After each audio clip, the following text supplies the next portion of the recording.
Leadership is not about deemanii hoggansa mootummaa ta'uu osoo hin ta'in waa isinitti himu miti. Oromoon maal jette haadha laali intala fuudhii jechuudha. Maal jaan warri zamana minilik gurri taatu.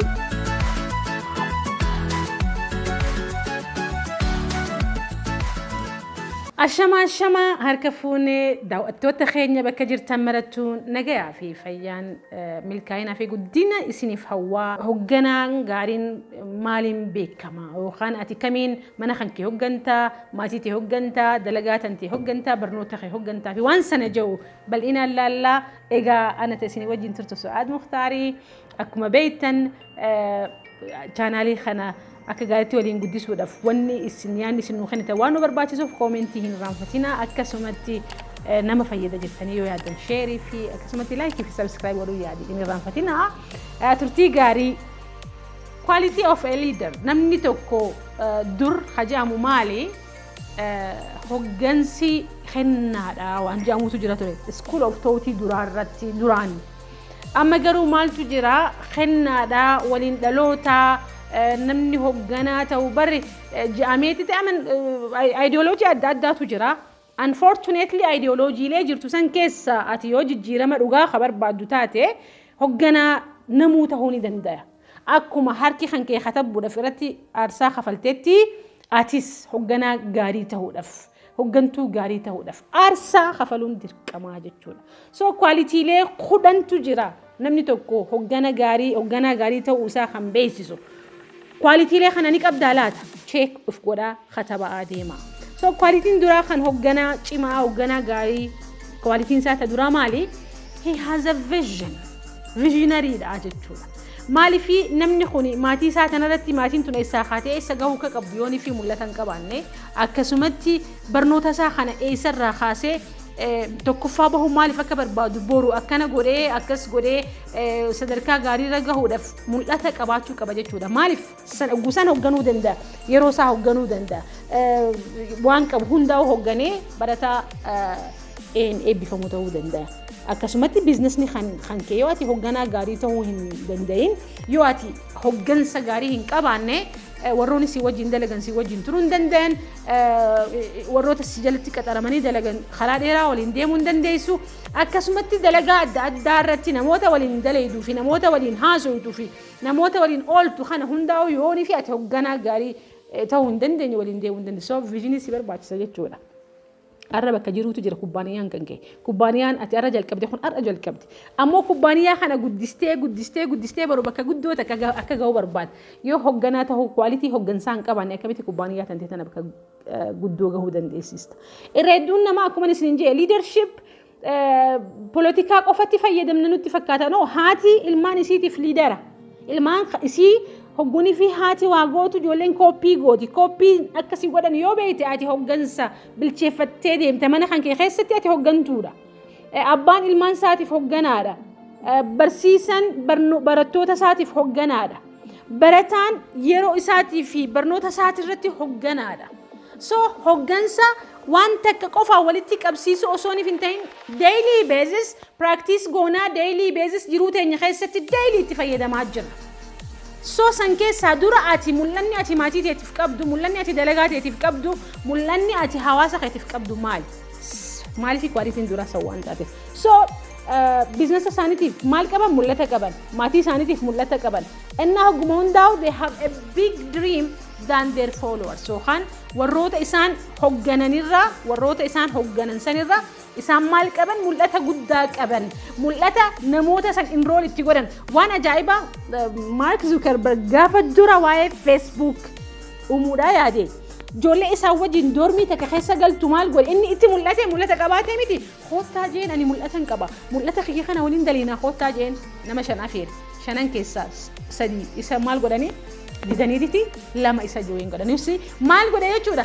Viijina isaanirraa waan qabaateef enroll godhe isaan viijina kana keessatti akka isaan wajjin hirmaatan yeroo amma kana keessatti ijoolleen lamaan san warri gaafa san isaan hayaa jedhan sun they are multi-millionaire. So mul'anni quality hogganaa cimaa keessaa tokko bakka dalaydutti surroundingin ati qabdu irratti ati karaa waan gaariidha ati karaa projectii babbareedduudha ati karaa mul'ina guddaadha nama fuutee deemuu dandeettii qabaachuudha qabda dandeettiin tuni muuxannoo irraa dhufte akkuma isin jee malee dhalootaan hin dhuftu hogganummaan kennaan samiirraa si kennamtu yookaan kennaan namni ati hogganaadha jee sitti kennu sitti darbu hin jiru siitu murteessee haala hogganaadhaa sun keessaa tokkoo fi mainly vision qabaachuudha jechuudha pointiin takkaffaadha. Pointiin lammaffaadha maali? Hogganaan tokko bakka isa barbaachisutti waan isa barbaachisutti irratti murteessaadha. Murtii kennuu qabdaati. By the way, irra hedduu keenya hawaasni keenya wanni irraa safar godhu irra hedduun keenya even bakkuma dalagatti wal arkinu nagada irratti haa taatu bakka qaxaramnee itti daleenuu irratti haa taatu jechuun enterprise adda addaa keessatti haa daleenuu murtii murteessuun ni sodaanna. Dhiro mee dhiisaa mee xiqqasho tura gatiin gad deebitii taha mee dhiro xiqqasho tura wanni kanaa kunni tura no way you have to be a decisive decision maker ta'uu qabda jechuudha. Quality hogganaa tokko barataan yeroo barnoonni hin jalqabamne vision lafa kaayyatee ani amata kana keessatti barnoota jiru hundarrattu fiduu qaba jee lafa ka'ee murteessuun dirqama isaati.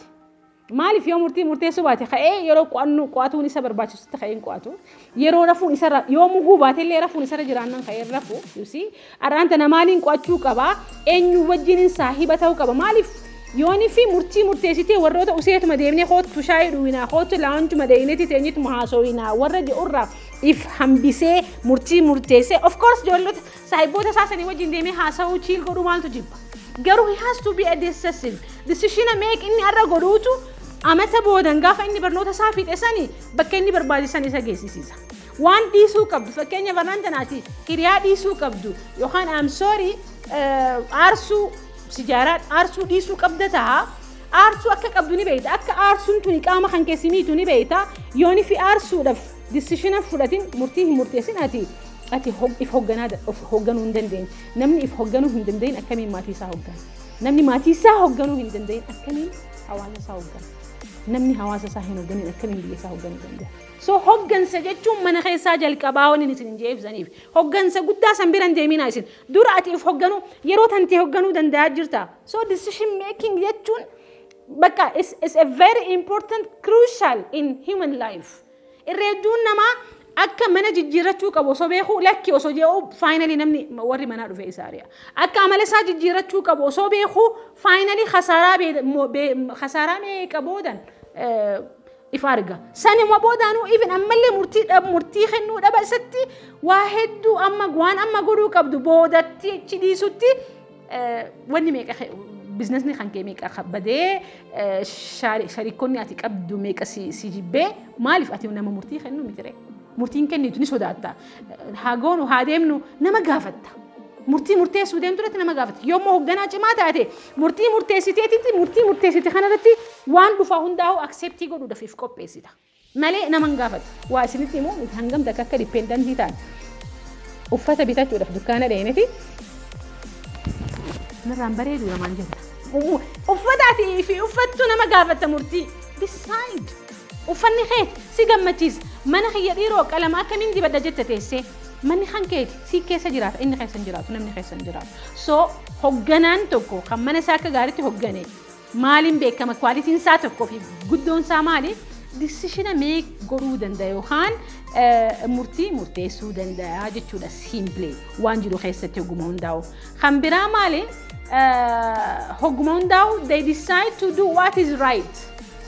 When inni murteessu maali what is right and what is good waan jaamuutu jira what is right amma ati ijoollummaa bareedduu keessa jirta har'a murteessite ka'ii dalagi dadhabi ifaaji bahaa bu'ii hedduu keessa dabre definitely beekumsi ati argattu karaa keetii irratti muuxannoon ati argattu karaa keetii irratti boru gaafa sitti galgalaa'e gaafa sitti halkanaa'e gaafa umriin tantee deemu gaafa dadhabde harka si qaban har'a taphadhu murteessuu dadhabbuu keetiin har'aan tana yeroo tantee usiituma nyaadhu gaafa sitti galgaloote akkam akka taatu atitti guuttadhu so murteessuu jechuun yeroo teetii irratti murteessuu danda'uudha qabda yoo har'aan tana yeroo tantee akka gaariitti hoogganuu dandeesse future khanke yookaan boruu khanke hogganuu dandeessaa jechuudha. So they always decide on what is right and what is good. Arra wanni nuti godhaa jirru waan gaariidha malee waan nu fayyadaati miti. Dubbisuu dhabuun arra gaarii sitti fakkaata malee sin fayyadu. Barachuu dhabuun arraan tana warri barate eessa dhaqan jette malee sin fayyadu. Maaliif boru warroonni baratan sun at the end of the day I don't know somewhere somehow jiruun isaanii ni jijjiiramti. Maaliif aarsaa isaan kaleessa kafalanii somewhere somehow kafalaaf. So nuti hundinuu yeruma hundaa'u murteessuu dhabatti baranan hin baradda. Qoy bara dhufuun baradda. Qoy amatatti aanuun godha. Osoonii fi jennu osoonii fi murtii hin murteessine wanni nuti dhabne takka lama isin hin fakkaatu.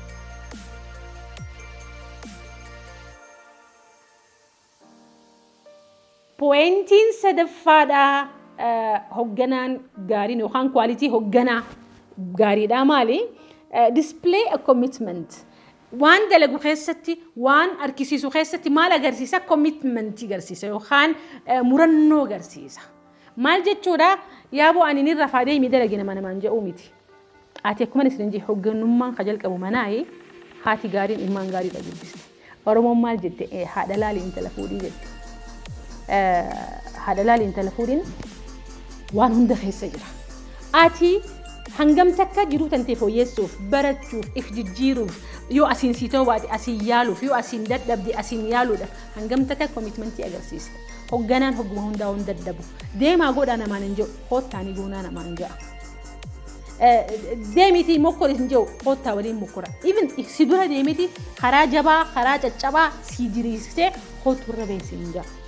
So hogguma hundaa bakka daleeduttis bakka barattuttis bakka jirtu hundattuu ati hogganaa gaarii ta'uudhaaf you have to display commitment.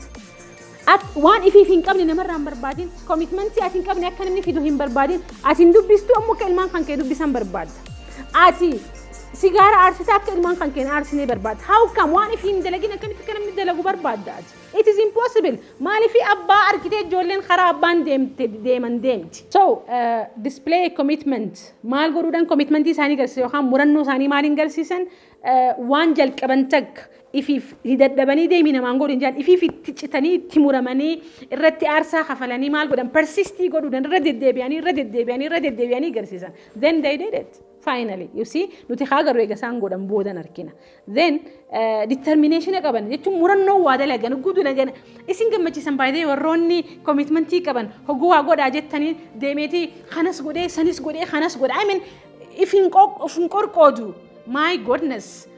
Generation amma wake up and smell the coffee. Generation amma commitmentiin keenya haalan gabbu'aadha. Commitmentii malee sadarkaa ana jetti sadarkaa guddoo sadarkaa beekamtii sadarkaa beekumsaa sadarkaa qabeenya irra gahuun tasuma hin yaalamtu. Maaliif you have to be committed. Waan siif kennameef waan dalaguun sira jirtuuf maal agarsiisuu qabda? Determination fi persistency agarsiisuudha. Pointiin afuraffaadha. Waan isin ajaa'ibsa committed.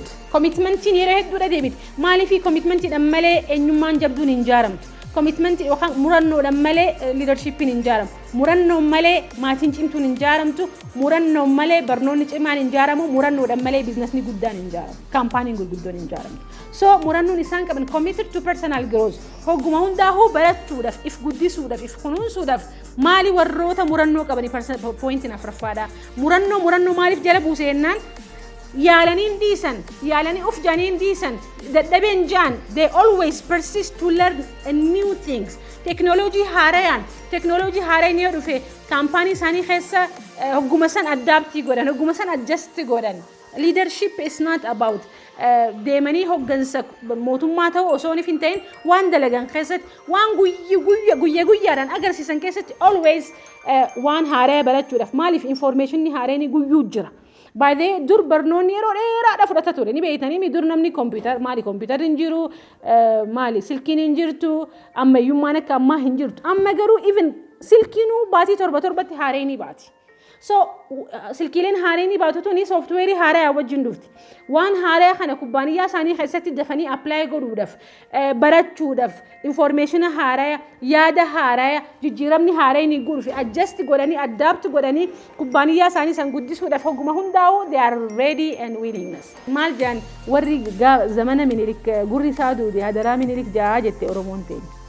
maal jechuudha kun information duriin deemuu jechuudha beekumsa duriin deemuu yaada duriin deemuu yaada keenya haaromsuudha qabna jedhanii amanan so kitaaba jiru ni dubbisanii carraa jirtu carraa beekumsa irraa argannaa waan haaraa irraa argannaa nu fayyada guddinaaf nu fayyada beekumsa keenya irratti beekumsa nu dabala jedhanii waan yaadan hundaa'u baratuudhaaf if duuba hin kaayyatan constantly learning and growing their business constantly guyyuu waan haaraa information haaraa quba qaban gulis inje zaman information keessa waan jiraniif jechuudha so they grow only in a direct proportion with their growth business khanke ha guddatu directly guddini khanke muuxannoon tante business khanke muuxannoo fi guddina khaniti ati muuxanni ati guddanni taana business khanke ti muuxatu in guddatu finally you will be out of the business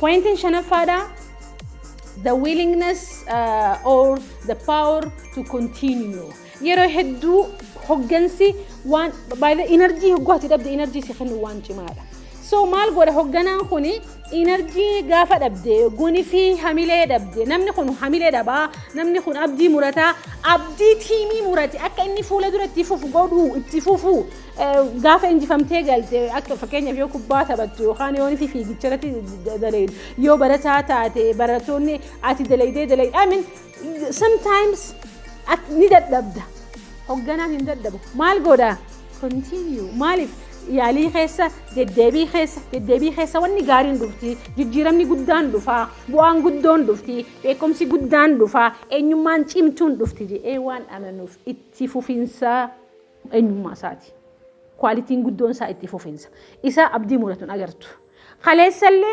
dheengaddaa taanillee wanni isa abdii murachiisu hedduu jira ture wanni isa abdii murachiisu waan hedduutu isa qunname ture garuu isa abdii muratuun argitu amata dheeraa waan san irratti xiyyeeffatee dalageetiti bakka guddoo geessa namoota biraatii fi isa jidduu garaagarummaan jirtu maali namoonni biraa dhiisanii biraa deebi'anii inni itti fufeetiti gaaf tokko bikka barbaade san gahaa jechuudha so adversitiin hin jirtu chaalenjiin hin jirtu jechuudha miti chaalenjii san fuula duratti maal godha carry on ittuma fufa itti fufiinsani bakka guddoo gaa maalitti amanasini fakkaati khaleessa rakkinni ni jira yoo jee khaleessa gaafa dur ni jira ni jira gaafa akaahawwan keenya rakkinni ni jira ni jira gaafa abbootii teenya rakkinni ni jira ni jira gaafa keenya rakkinni ni jira ni jira gaafa ijoollee teenya rakkinni ni jira ni jira yaa san jechuun maal jechuudha rakkinni ni jira ture rakkinni ni jira ammalleedha rakkinni itti fufa challenge ni jirti challenge ni jira ture challenge ammallee ni jira challenge ni jira sanitti amana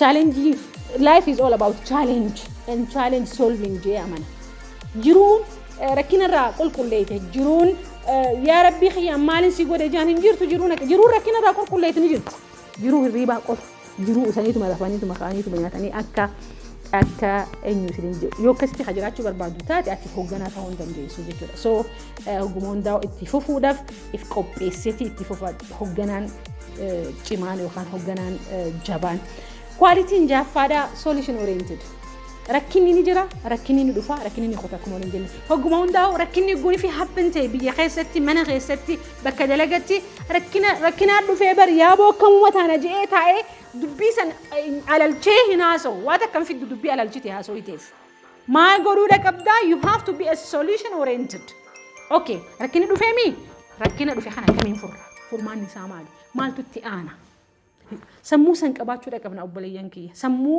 maali sammuu waahiidu sammuu rakkinni dhufee rakkinuma san qofa laalu osoo ni fiin ta'e rakkina saniin ala furmaata jira jettee boksirraan ala yaaduu jalqabuudha qabnaa jechuudha kana qualitiin guddoon hoogganaan tokko qabu kana jechuun rakkinni hin jiru jechuu miti kana jechuun yoo ati solution oriented taate rakkina namni guddaa godhee yaadisan gaaf tokkoon fakkeenya tokko sinima I think biyya takka keessatti maaltu dhufee galaanni dhufeetiti dildila cabse rakkinaa miira dildilli cabee namni garana asiyaa'uu hin danda'u garasi asiyaa'uu hin danda'u galaanni makiinaa hedduu fudhate qabeenya nama hedduu fudhate galaanni biyya guutuu maal ga'e waliin godhe nama hedduutu mana isaa dhabee qabeenya isaa dhabee halkan tokkotti baay'ee rakkinni dhufee tun kana rakkina asiin eegintu sitti dhufata amma maal godhe gaazexeessaan tokko karaa saniin guni fi karaa dalagaa deemu markeetitti gaddee yaaboo maal goonaa jedhee kutee mana se'ameen karaa bakka dalagaa isaa seene. Tokkos ni dhufee agartanii akka taate biyyiti jedheen bara arkine tokko ni dhufee amma jarri kun warra taa'eetuma rakkina san haasa'u rakkina san waliin taa'eetuma haasa'u tokko dhufee maal jennee beektanii sa'a 3 keessatti biyyoota adda addaa keessaa fundraising godhuu qabna jedheen miliyoona 3 sa'a 3 keessatti. Hai si dhukkubaa jaaniin amma maaltu isa qunname challenge. An amma waan isinirraa barbaadu jeen akka isin rakkina natti himtanii osoo ta'e rakkinni ni jira yes indeed rakkinni ni jira. Rakkina kanaaf garuu furmaata haa barbaannu sa'a 3 keessatti chaanaala biyyoota 3 keessatti doolaara miliyoona 3 walitti guuruu qabnaa jeen amma dhoorkeemii akka inni isaan waan biraan haasofne. Anyhow finally they did it. Miliyoona 3 miti miliyoona 3 oltu guurame maaliif hawaasaaf dhaqqaba waan ta'eef. Kana jechuun rakkinni hin turre miti lakki rakkinni ture rakkinni ni jira biyya keessa rakkinni ni jira ture. Garuu haala namichi kaan haboodara dhufe sun itti ilaale maali rakkinni ni jira rakkina kana furuudhaaf maatiilee san deebinee dhaabuudhaaf deebinee qubsiisuudhaaf maallaqaatu isaan barbaachisa. Maallaqa kana hawaasuma humaan hawaasa birarraa guurree ummata kana qubsiisna jennee akkasitti deebisanii hawaasa san qubsiisan. So focus on the what on the solution. Solution irratti oguma hundaa'u xiyyeeffannee possibility ways karaalee ittiin furmaata fiduudhaatti dalaguudha qabnaa jedhanii yaadanii jechuudha hoggansi. Qualitiin hoggansaa cimaadha. Qualitiin torbaffaadha namoota biraat maal godhan they champions others. Warroota biraatiif maal godhan akka isaan cimanii dalagan qualitii akka qaban akka isaanis bakka guddoo gahuu danda'an tilmaama gaarii ta'anii fi tilmaama gaarii kennanii fi hamilee itti godhan nama biratti hamilee godhan hogguma hundaa constantly looking for ways to acknowledge, to encourage, to empower others. Namoota biraa arraantana uffanni kan keenii bareeda. Arraantana jechuun ni jira miti walgahii akka ajaa'ibatti hoggante. Kitaaba tokko dubbisee mucaan kan kee yoo dhufe appreciate godhu jechuun waan xixiqqoo argitan change xixiqqoo agartan appreciate godhuun is a quality of a leader.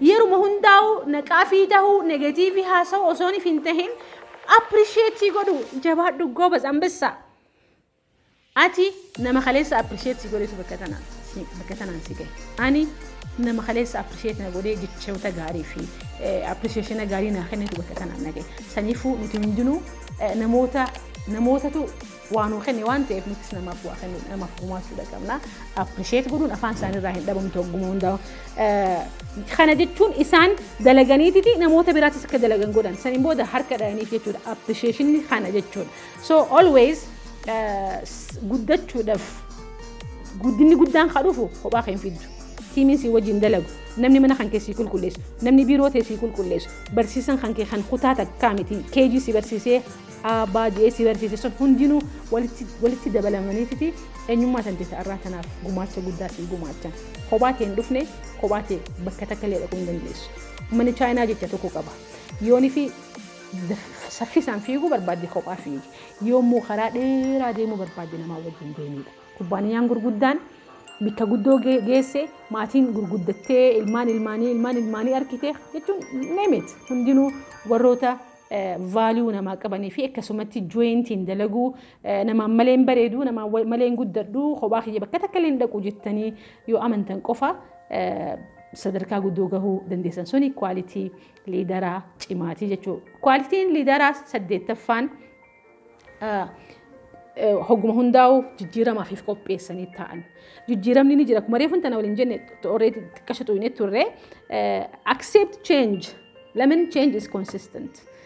Change maali ni jira jiruu teenya keessatti itti fufiinsan jira jijjiiramni halee isaanii daa'iman ture arra nama guddaadha boruun hin dulu ni jira jijjiiramni jiruu teenya keessa jijjiirama dhufu kana simatanii akkuma reefu sin jee teknooloojii dhuftuu fi yaada haaraa dhufuu fi barnoota haaraa dhufuu fi fiildii haaraa dhufu hogguun fi fiildiin haaraan si gahin haariin maaliif fiildiin haaraan sun is a change fiildii haaraa saniin bakka guddoo gahuu dandeessa ta'a.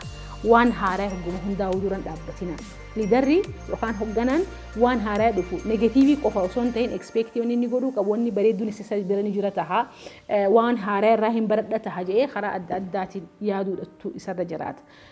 Pointiin kabiraa maali? Hogguma hundaa'u waan bareedduu baruu waan haaraa baruudhaan addunyaa tanaaf faaya ta'anii jechuudha quality'n liidera pointiin 8ffaa. Pointiin 9ffaa maali have high standard. Hogguunii fi jiraatan wanti xiqqoo bakka xixiqqoo nyaata xixiqqaa jechuun bakka xiqqoodhaan ifin eegan.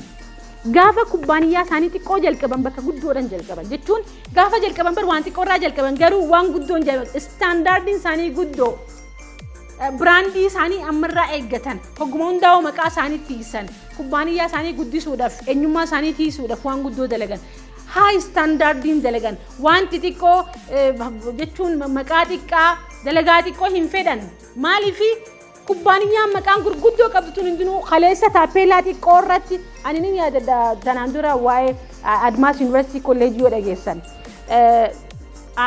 maali maqaan isaa gidaara adirratti blue godheetiti jalqabe white blackboard didan look jechuun kubbaaniyyaaleen gurguddachuun hundinuu startii xiqqoodhaan jalqaban garuu brandii guddoo yaadanii jalqaban boru karaa guddoo deemnaa nuti brandii standardii isaanii guddisanii jalqaban standardii kan kee gadi hin buusin ati standardii kan kee guddiste taanaan quality'n tantee hogguma hundaa'u barbaadamaadha gabaa irrattis barbaadamaadha abaluu naa barbaada abaluu kana si wajjin dalaguu barbaada namni maaliif hogguma hundaa waan xiqqoon dalee duriyaati jechuun kiyya jalqaba xiqqaa osoo hin tahin maayyii guddoodha deemta maayyii guddoof deemtaa jechuudha so hogguma hundaa'u standardii isaaniitiif bakka guddoo kennanii standardii isaaniitiif jecha isaaniitiif gocha isaaniitiif ballama isaaniitiif bakka guddoo kennan maaliif hogganaadha akka namni isa jala deemuu ni beeka beekumsaan alattis beekiniif beekan alattis haa ta'u namni isaan akka hordofu akka gaartii waan beekaniif standardii isaanii high standardii fayyadaman. The last but not the least tiimii uuman jechuun maal jechuudha gamtaan dalagan kophaa dalaguutti amanan waan dalagan keessatti even yoonii fi bilaashitti illee dalagan maal jedhani it is my team jedhan tiimiidhaan guddatta kophateen guddattu tiimiidhaan dalaydu malee guddina guddoo even warri namni mana jaaru nama tokkoon hin jaaru maandisni kophaa isaa mana jaaraa hin jaaru warri even guyyatti isaa wajjin humnaan isa gargaaru kana hundaa wajjin shalagamanii dammaramanii mana guddaa jaaran fooqii guddoo jaaran gamoo guddoo jaaran hospitaala guddaa jaaran biyya guddoo sana jaaran so kophaa tantee ati biizinasni ati jaartu hin jirtu kophaa tantee fiiguu ni dandeessa ta'a akkuma isin jedhe garuu kophaa tantee jaaruu hin dandeessu tiimiidhaan wajjin dalagutti amanan namatti amanan poteenshaalii qabda ati beekumsa qabda hin baasne bahuudha qaba jedhaniiti si wajjin si shaakalsiisanii akka dandeettiin tantee beekumsi tantee bahuu godhanii hogguma hundaa always champion others akkuma reefu waliin jenne tiimitti amanan sooga bal'inaan of course subjectiileen lallaallu ni jirti har'aaf gaa hoggansi cimaan kana fakkaataa akka irraa fayyadamtan abdiin qabaa turtii gaarii horaa bulaa nagaan tura.